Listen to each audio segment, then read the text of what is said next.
गणित को लेकर आपके परेशानियां अब दूर होने वाला है। चलिए एक नए शुरुआत की बात करते हैं। लेकिन इसके पहले इस वीडियो को 25 मिनट की वीडियो है, इसको देखना और समझना आवश्यक है।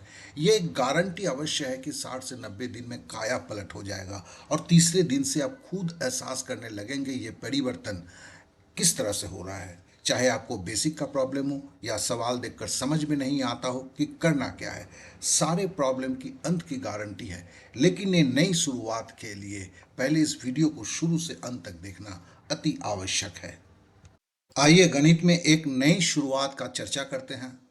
और इस नए शुरुआत के चर्चा में सबसे पहले है कि ये कोई सोच की विषय ही नहीं है कि आपने पहले क्या किया है, बल्कि ये सोच होना चाहिए कि अब जो है अगले 60 दिन में आप संपूर्ण चेंज कैसे करेंगे कि आपकी मैथ की शक्ति आप जो सोच रहे हैं उससे भी कहीं ज़्यादा हो जाए। और ये जो माइंड बॉगलिंग चेंजेस की बात कर रहे हैं, इसमें आपके conceptual and logical thinking math के ऊपर जो है, जो आप सोचते हैं, जैसे आप मैथ को देखते हैं, उससे कहीं उलट एक कंप्लीटली साइंटिफिक वे में। तो इसके लिए दो सवाल को हम खड़े करते हैं मैथ सीखने के एवज में, कैसे और क्यों। और इसी पे चर्चा करते हुए आप पूरी चीज़ों को देखेंगे कि कैसे हम गणित को अपना सुधारेंगे। तो इसके लिए फर्स्ट फेज जो है, जिसको फेज वन, रिक्वायरमेंट जो है complete learning of 90 types of math in total means 3 math a day. कहने का मतलब क्या है, पहला फेज वन का है जो हम मैथ को सीखते हैं टाइप वाइज। मैं से 4 मैथ नहीं उठा लिए, हम जानते हैं कि इस चैप्टर में इतने टाइप के मैथ हैं। उसमें से पहले महीने में 90 टाइप के मैथ को सीखेंगे। समझ लीजिए टाइप एक बहुत ही इंपॉर्टेंट इशू है।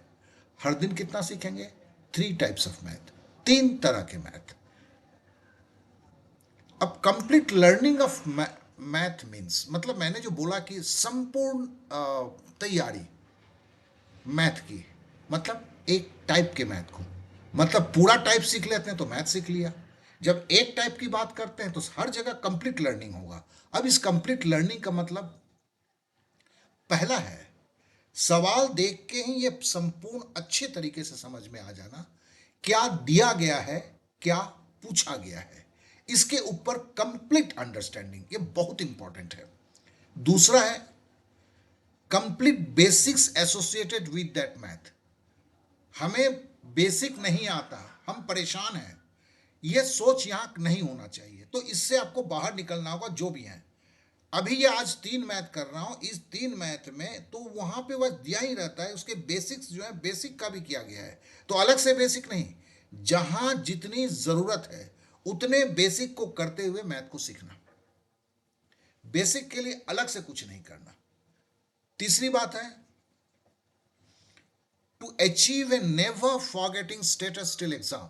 मतलब गणित को ऐसे सीखना कि कुछ भी हो जाए, किसी भी परिस्थिति में, जब सवाल, जिन गणितों को मैंने सीखा है, मुझे देखते ही समझ में आ जाना है कि करना क्या है। और ये अनंत काल के लिए रह नहीं सकता। लेकिन ये जरूर हम कर लेते हैं कि जो टाइप हमने सीखा है उस टाइप के ऊपर आधारित कोई भी सवाल एग्जाम में आए, मेरे दिमाग में वो चीज़ें एकदम परफेक्टली होना चाहिए कि मैंने देखा और किया, न कि सवाल लेके बैठे हुए हैं और सोच रहे हैं कि समझ में नहीं आता है कि इस गणित को कैसे करें। तो इसके लिए जो है हम ये कहना चाहते हैं कि देखिए क्या दिया गया है, क्या पूछा गया है, कंप्लीट अंडरस्टैंडिंग के लिए अभी जो वेब्स में और यूट्यूब में जो अवेलेबल है, वहाँ कोई सोलो मैथ नहीं है। सोलो मैथ का मतलब क्या होता है? एक सवाल, एक वीडियो, चाहे वो 3 मिनट का हो, चाहे वो 1 मिनट का हो, चाहे 7 मिनट का हो। मतलब 7 मिनट का होगा, जब आपका पहला बेसिक आ जाएगा तो बेसिक भी उसमें समझाया जा रहा है, मैथ भी समझा रहा है, तो नेचुरली टाइम ज़्यादा लगेगा। और टारगेटेड ब्रीफ बेसिक रिवीजन, पहली बार जो है बेसिक अपने संपूर्ण रूप में आएगा। बाद में उसकी ब्रीफ, ऐसा नहीं है कि अब एक आपने भिन्न का जोड़ एक बार जो आपको पूरी तरह समझाया गया पहला सवाल जो आया, अब उसी को हर सवाल में ब्रीफ नहीं करेगा, तब फिर क्या होगा कि जो नहीं बोर होने लगेंगे, जो सवाल 2 मिनट में हो जाता था वो 6 मिनट में होगा, क्योंकि उस सवाल के साथ साथ भिन्न को कैसे जोड़ना है वो सिखाया जा रहा है, वो नहीं होगा। तो मतलब पहली बार जो मैथ आएगी उसमें जैसे भिन्न का जोड़ वो संपूर्ण रूप से सिखाया गया। अब उसके बाद जो आएगा, जब भी भिन्न पे आधारित सवाल होगा, बेसिक पे चर्चा होगा, बेसिक से उस समस्या का हल भी किया जाएगा, लेकिन उसे छोटे रूप में, ब्रीफ होगा, उसका सारांश में होगा। और तीसरा है जो सबसे इंपॉर्टेंट है कि आप जो भी सीखेंगे नहीं भूलेंगे, तो इसके लिए फ्लश मेथड। और बोलेंगे तो पूरे जो ये जो क्लास है, मैथ का क्लास है, इसका अगर कोर सक्सेस की मैटर है तो ये फ्लश मेथड है, तो इसे भी हमें समझना है। अब हम आते हैं, पहले है कि गोल जान लो। गोल का मतलब है कि आप एनटीपीसी के एग्ज़ाम की तरह मैथ को देखते हैं, आप एसएससी सीएचएसएल के रूप में मैथ को देखते हैं, आप पुलिस की नौकरी के लिए मैथ को देखते हैं, आप क्या कहते हैं डिफेंस में जाने के लिए मैथ को देखते हैं। लेकिन यहाँ जो है, यहाँ इसे matric level, higher secondary level और ग्रेजुएट लेवल में देखा गया है। और इसके अंदर में भी हमने 2 खाने बनाए हैं। पहला क्या है? पहला ये है कि आपका गुड स्टार्ट, मतलब एक होता है शुरुआत करेंगे, दूसरा है कि फिनिश करेंगे। अब मैट्रिक लेवल का भी वही होगा, एचएस लेवल का भी गुड स्टार्ट, मस्ट अचीव मतलब फिनिश, इसका भी फिनिश। तो इस तरह से हम देखते हैं कि अगर मैट्रिक लेवल पे जो पुलिस और ये 200 टाइप आपका गुड स्टार्ट होना चाहिए, ठीक है, और आपको कंप्लीशन करना है 500 सवालों में, 500 टाइप सवाल, ठीक है ना। उसी तरह एचएस लेवल के, हायर सेकेंडरी लेवल या 10+ का लेवल के जो एग्ज़ाम होते हैं, उसमें गुड स्टार्ट है, मतलब यहाँ से आप छलांग लगा सकते हैं, वो 350 टाइप का होता है। मस्ट अचीव जो है 700 टाइप। ये भी देखिए एग्ज़ाम टू एग्ज़ाम डिफ़र करता है, एग्ज़ाम के लेवल, ऐसा नहीं कि हायर सेकेंडरी लेवल या मैट्रिक लेवल का ये एसएससी जीडी का आप सवाल जो देखेंगे, पटवारी उससे कहीं ज़्यादा हो जाता है कभी कभी। उसी तरह गुड स्टार्ट जो है ग्रेजुएट लेवल का 500 सवाल होना चाहिए, और मस्ट अचीव 1800 से चाहिए। और इसमें अगर सीजीएल की बात करूं, चूंकि एडवांस मैथ काफ़ी उसका एडवांस पोजीशन में होता है, ये जो बढ़ के आपका और 400 मैथ पकड़ लीजिए 2200 हो जाता है। तो ये जो फिगर है, ये एक अंदाजा का फिगर है, ये परफेक्शन में नहीं है, परफेक्शन में होगा। और ये सारे टाइप्स हैं, ठीक है ना। जबकि किताब में आप देखेंगे किसी भी चैप्टर का छोटा मतलब पतला भी किताब होगा, तो उसमें एक चैप्टर में 10 टाइप पे 30 सवाल दिए हुए, मतलब एक टाइप का 30 सवाल है, वो भी ज़रूरी है। अब आते हैं इसमें समय कितना लगेगा। देखिए मैट्रिक लेवल का है, 200 टाइप है, हमने 3 टाइप एक दिन बोला हुआ है, बाद में थोड़ा सा स्पीड बढ़ जाता है, तो 60 डेज के अंदर में ये 200 सवाल जो है आपके गठरी में आ जाता है। फिर वहां से आपको प्लस ये 2 मंथ्स प्लस 1 मंथ की जरूरत होती है, 3 महीने में आपके हाथ में 500 सवाल है, फिर आपको इससे कोई हटा नहीं सकता, हिला तक नहीं सकता आपको। उसी तरह एचएस लेवल का 350 सवाल के लिए 3 महीने लगते हैं, ठीक है। अब इसमें क्या है कि हमने 3 टाइप्स बोला हुआ है, बाद में मैं बोलता हूं 15 दिन के बाद ये 4 टाइप्स हो जाते हैं, एक टाइप बढ़ जाता है, यहां से जो ये डिफरेंस आ जाता है। और 700 टाइप में क्या होता है, 3+1 मंथ लगता है, 4 महीने में लगता है इस एचएस लेवल को पकड़ने के लिए। ग्रेजुएट लेवल के लिए 500 तो पहले ही जेब में होना चाहिए, तो 4 महीना इसमें लगता है, और जो है 4 महीना फिर लगता है इसको फिनिश करने में। तो ये आप समझ गए कि आपको कितना दिन लगेगा, वो एकदम क्लियर कट पिक्चर हो गया, आप क्या हैं, कहाँ हैं, आपको कौन सा एग्जाम इमीडिएट देना है, तो उस चीज़ से आपको बाहर निकलना होगा, क्योंकि वो हो ही नहीं सकता है। जो हो नहीं सकता है उस पर सोच के कोई बेकार बेकार की बातें हैं। अब हम जो आते हैं वो आते हैं कि फ्लश मेथड क्या है। तो देखिए फ्लश मेथड को हम अगर ऐसे बोलना चाहें तो flow of logic understanding, flow of logic and understanding through strategic handling. मतलब सवाल को देखते ही उसकी प्रॉपर एनालिसिस होते हुए आपको करना क्या है, यहां तक पहुंच जाना। जो आपने किया है नहीं है वो तो कुछ दिखता ही नहीं है आपको, लेकिन जो किया है वो सवाल किसी भी रूप में हो, किसी शब्दों में हो, आपने एक शब्द एक तरह के शब्दों में बोला हुआ है, सवाल दूसरे शब्दों में है, जो कि हमने आपसे बात किया है कि हम सवाल को पढ़ के उसको कोड में चेंज करते हैं। तो लैंग्वेज की जितने भी चेंजेस हो यहां से हट जाता है। तो फ्लश क्या करता है, हमें इस बात को जहां मैथ एक टीचर पढ़ा के खत्म होता है, फ्लश वहीं से चीजों को उठाता है। मैंने एक सवाल को आपको समझाया, आप समझ गए, आपने उसे सॉल्व किया, ठीक है ना। यहां पर जो है, यहां तक जो आप पहुंचे, ये तो आपने सीख लिया। अब आप क्या करते हैं, इसकी टेस्ट लगाते हैं, ये करते हैं, वो करते हैं। तो जरूरी नहीं है कि वो सारे सवाल ही हों और सब कुछ आपको याद रहे, क्योंकि एक सवाल 10 सवाल 20 सवाल 40 सवाल 50 सवाल तक खींचा जा सकता है। जहां बात 500 की होती है, 600 की होती है, हर टाइप दिमाग में एकदम स्पष्ट रूप से रहा है, उसके लिए जरूर कुछ करना है, जो हम किसी भी क्लास में जाएं वहां ये नहीं होता है, कोटा में होता है। कोटा में ये किया जाता है, कोटा में इसलिए लाखों रुपए का चार्ज लिया जाता है। वहां ये चीज की समझ है उनको। अब है कि after complete learning of a question, after complete learning मतलब वीडियो देखना वो खत्म नहीं हो गया, वीडियो देखने के बाद फिर उस सवाल को खुद लगाना, यहां पर आके आपका complete learning of a question खत्म होता है। यहां इसके बाद से जो है to keep it alive till exam, अब इसको आपके दिमाग में ताजा रखना, यह फ्लश मेथड का काम है। तो एक आपने देखा कि दो चीज है, पहला है गणित को सीखना। गणित को सीखना एक वीडियो से भूल जाइए, लाइव और रिकॉर्डेड, इसकी कोई मतलब नहीं होता है। मतलब केवल एक ही है, आपने सवाल को देखा, सवाल को समझा, फिर सवाल को आपने खुद अपने हाथों से किया, ये इसकी कंप्लीट लर्निंग है। किसमें मजा आया, किसमें मजा नहीं आया, इससे आपका एग्जाम कभी प्रभावित नहीं होगा, इसे आपको समझना है।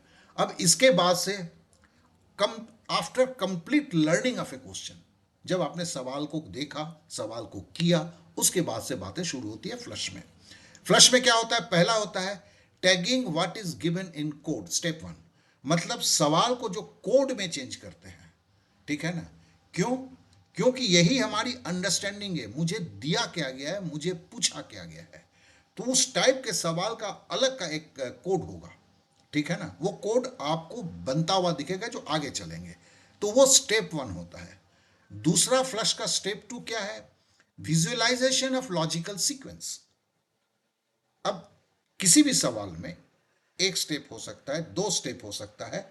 जब आप ये टैगिंग करते हैं, फिर आंख बंद करके आपने क्या किया देखना है, और देखते हैं एक दो कोशिश के बाद आपको प्रॉपर दिखता है आपने शुरू कहां किया है, अंत कहां किया है। आप सवाल को करने की बात नहीं होती है, आंखों से देखने की बात होती है, ठीक है। तीसरा जो प्रोसेस है इसका, वो है fast and continuation till exam. जब आप विजुअलाइजेशन के प्रोसेस में होते हैं तो आपकी मेथडोलॉजी स्लो होती है, जब रिवीजन रिपीट होता है तो बहुत फास्ट होता है वो। तो इसकी चर्चा आगे कर लेंगे हम। अब हम आते हैं एक सवाल को लेके, एक आदमी 1 रुपए में 35 आम खरीदता है। अब देखिए 1 रुपए में 35 आम मतलब ये दर की बात कर रहा है, रेट की बात कर रहा है। 1 रुपए में कितने आम बेचने पर, तो फिर यहां बेचने की रेट पूछ रहा है, उसे 30% की हानि होगी। तो इसमें जो है, आप सॉरी, इसको जो पहला जो है, यहां पर जब आप फ्लश करते हैं, पहला फ्लश जो आता है उसमें यह सवाल देख के आपको टिक करना पड़ता है कि ये चारों में से कौन सा सही है। पहला थोड़ा सा बात कर देते हैं, जैसे 25 आम खरीदता है, 35 आम खरीदता है, तो आरसी दिया हुआ है। अब देखिए यहां आरसी पूछा गया बोल रहा है, तो ये तो होगा ही नहीं, ठीक है। 1 रुपए में कितना आम बेचने पर, मतलब आरएस पूछा है, तो ये दोनों में से हो सकता है। 30% की हानि होगी।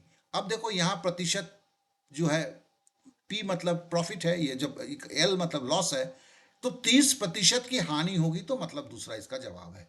तो ये जो करते हैं, तो सवाल का गठन कैसे हुआ ये लॉजिकली आपको समझ में आने लगता है। आपको ये टेस्ट की तरह देना है। अब देने के बाद जो है, अब आपको आंख बंद करके विजुलाइज करना है आपने किया कैसे था इस सवाल को, क्योंकि ये देखना मतलब पूरा नहीं है। अब जरा इसके सवाल के आंसर को देखते हैं। देखिए यहाँ 1 रुपया है, तो आपको पहले दिखना चाहिए अच्छा 1 रुपये को मैंने 100 पैसा ले लिया था, 30% का लॉस हुआ, तो मतलब 70 पैसा था। अब इसको हमने सजाया कैसे था, 70 पैसे में 35 आम मिलेगा, 1 पैसे में कितना आम मिलेगा, 100 पैसे में कितना बेचेगा। यहां से जो है पूरा सवाल आपको दिखना चाहिए। This is the visualisation process जिसके बारे में हम चर्चा कर रहे थे। तो कहने का मतलब है, फिर इस प्रोसेस में पहले तो 1 मिनट से 1.5 मिनट लगता है, फिर ये 15 सेकंड में होने लगता है। मतलब सवाल देखा तो आपके सामने तुरंत आ गया, अच्छा ये रेट वाला क्वेश्चन है ना, रेट में माइनस वाला क्वेश्चन है, लॉस वाला क्वेश्चन है, ठीक है, और रेट में सेल्स का पूछा हुआ है। अच्छा इसमें हम क्या किए थे, 1 रुपये का रेट था तो 1 रुपये को 100 पैसे में चेंज किए थे, लॉस को जो है 30%, मतलब अभी 40 जो भी सवाल में हो उस हिसाब से करके हमें कितने में बेचेगा हो जाएगा। और हमें तो क्या निकलेगा, जैसे 700 पैसे में 35 आम 70 पैसे में 35 आम बेचा है, और हमें रेट निकालना है। तो रेट कैसे निकलता है, 100 पैसे में निकलेगा, ठीक है ना। तो 70 पैसे में बेचेगा, हम एक एक नियम का इस्तेमाल करेंगे, 1 पैसे में कितना बेचेगा, 100 पैसे में कितना बेचेगा। ये जो पूरा प्रोसेस है ये 15 सेकंड में आपके आंख के सामने हो जाता है। और इसके लिए एक विधि चलता है,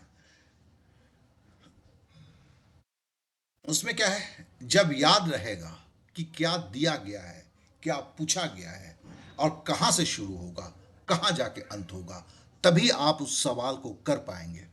और इसके लिए ही ये क्लास दूसरों से एकदम चेंज हो जाता है, ठीक है। और इसकी सक्सेस रेट इतना है। तो फ्लश में दो चीज आ गई, अभी हमने बोला फ्लश स्टडी, ये पहली बार जब आपका होता है तब होता है, और इसमें विजुअलाइजेशन बहुत अहम है, बहुत अहम है। आपको आंख से बंद करके देखना होगा, ये आप कर सकते हैं और कोई नहीं कर सकता है। और ये जब तक नहीं होता तब तक ये कोशिश करना है आपको, ठीक है। उसके बाद है रिवीजन स्टेप, ये रिवीजन स्टेप 2 है। फ्लश में ये फ्लश जो है स्टडी का वंस आएगा, जिसका आपको बार बार प्रॉब्लम हो रहा है उसका सेकंड टाइम आएगा। तो आपके लिए यहां ये क्लास एक पब्लिक प्राइवेट क्लास की तरह हो जाती है। इसमें हो सकता है 4 5 6 लड़के को, किसी एक ही लड़के को इस ग्रुप में कुछ कुछ सवाल है उसको दिखता ही नहीं है, तो उसे बार सेकंड टाइम उसको फ्लश करवाना होगा, थर्ड टाइम फ्लश करवाना होगा, ये जरूरत है। हर इंडिविजुअल एक तरह से परफॉर्म नहीं करेगा, ये सिंपल बात है। अब रिवीजन स्टेप 2 में क्या होता है, उसे तो अब जैसे 500 सवाल का, जब वो 5 सवाल से शुरू हुआ था, 3 सवाल से शुरू, चीजें इजी था, तो उसके बाद उसको करना है तो क्या है, पहले समझ लीजिए कि उसके बाद सेकंड डे करता है 20 सेकंड करके लगता है, तो 3 सवाल का 1 मिनट। तो पहले ये चंक में हो जाएगा, चंक मतलब 5 सवाल का एक गुच्छा, ठीक है। फिर ये 10 सवाल का एक गुच्छा बनता है। मतलब अब जितना करते जाते हैं उतनी को उतना भी रिवीजन तो भी चाहिए। और जो रिवीजन है 2 to 6 फ्लश ए डे, मतलब इसकी जो रिवीजन है, एक फ्लश का 5 मिनट का टाइम होता है, और इसे बोला जाता है अनप्रोडक्टिव टाइम में। आप बाथरूम में घुसे हुए हैं, आप कहीं गए हैं, आपको 5 मिनट का टाइम है, तो फ्लश कीजिए। तो ये दिन में 2 बार से 6 बार, ये पढ़ते वक्त नहीं किया जाता है, जब आप नहीं पढ़ रहे हैं तब उसे करना है। तो एक बड़ी अलग सी चीज है, क्योंकि इससे टाइम मैनेजमेंट भी होता है। और ये 2 करते हैं तो मतलब क्या है, 10 सवाल एक दिन में कर रहे हैं। और जब 6 फ्लश में पहुंचते हैं तब तक आपका 10 करके होता है, दिन में 60 सवाल करते हैं। तो जिसका 300 है तो हर 5 दिन के बाद उसका घूमता हुआ जाता है, भूलने की कोई जगह ही नहीं रहता है। ये सबसे बड़ी इसकी ताकत है। और इसकी क्या है, not to forget whatever you have learned, कि आप भूलोगे नहीं जो आपने सीखा है। लेकिन इसमें एक चीज है, विजुअलाइजेशन आपके ऊपर निर्भर करता है, क्योंकि उसमें कोई, जब अगर सही नहीं करेंगे तो आगे का रिवीजन प्रोसेस में आप बार बार धक्के खाते रहेंगे। वो पता मुझे भी चलेगा कि आप रिवीजन में आपका गलत हो रहा है, ठीक है ना। तो इसके लिए अब हम मैथ के लर्निंग के ओवरऑल फेज को देखते हैं। तो पहले हमने क्या बोला, मैथ लर्निंग एक स्टेज है। उस स्टेज में क्या है, सोलो वीडियो आएगा, मतलब यहां जो क्लास में हम पढ़ेंगे एक वीडियो एक सवाल। दूसरा क्या आएगा, टाइप वाइज लर्निंग, यहाँ सवाल के हिसाब से नहीं, कितने टाइप बनते हैं और आप किस एग्जाम को देने जा रहे हैं उसके ऊपर चीजें निर्भर करता है। तीसरा क्या है, स्पेसिफिक गोल। मतलब आप इस एग्जाम के लिए जा रहे हैं तो वो तो आपके पास गोल पता हो गया कि आपको कितना मैथ सीखना है, तो कोई भी कुछ बोलता है आपको कोई परेशानी नहीं, दुनिया जो भी बोले।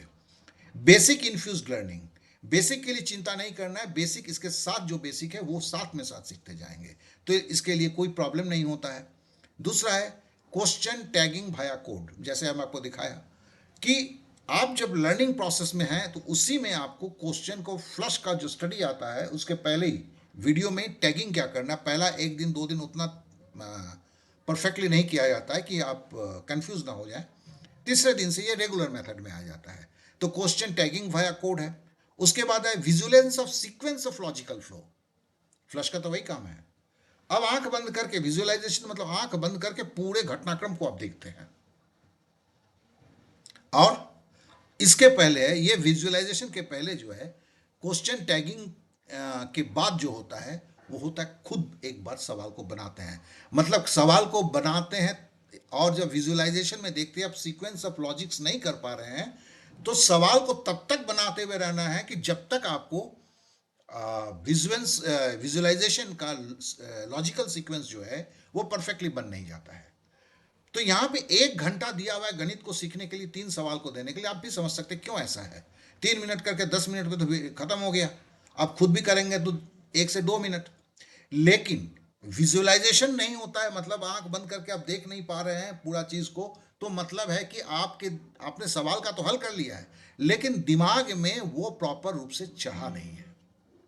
उसके लिए वो करते हैं, इसके लिए 1 घंटे का टाइम दिया था, बाद में पता ही चल जाता है कि आपको करना कैसे है। उसके बाद है मैथ रिटेंशन।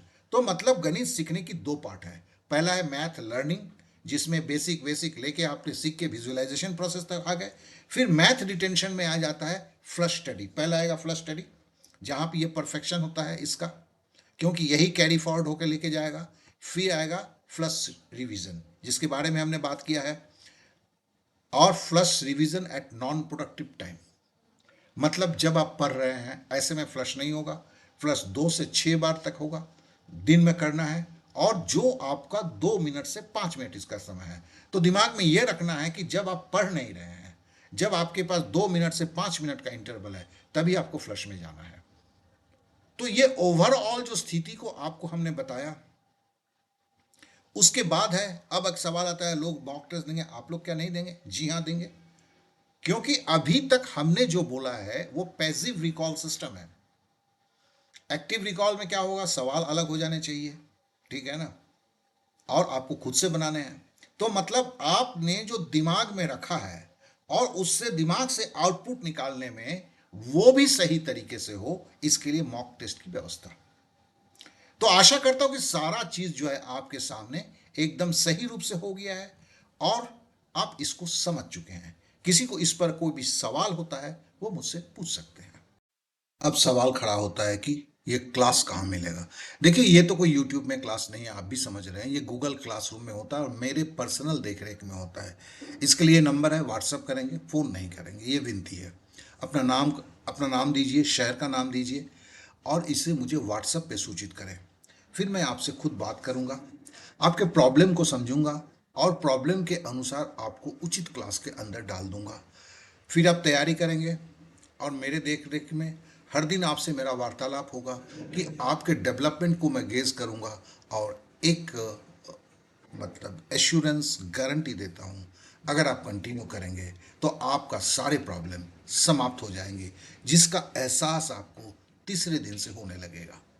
अगर इस क्लास के बारे में आपको कुछ जानना है तो कमेंट करके अवश्य मुझसे पूछें, अपने दोस्तों को शेयर करें, और अगर आपने सब्सक्राइब हमें नहीं किया है तो सब्सक्राइब करें और बेल बटन को दबाएं, क्योंकि ये क्लास जो है आपके प्रॉब्लम के समाधान के लिए ही बना है। तो आपने समय दिया इसलिए बहुत बहुत शुक्रिया, धन्यवाद।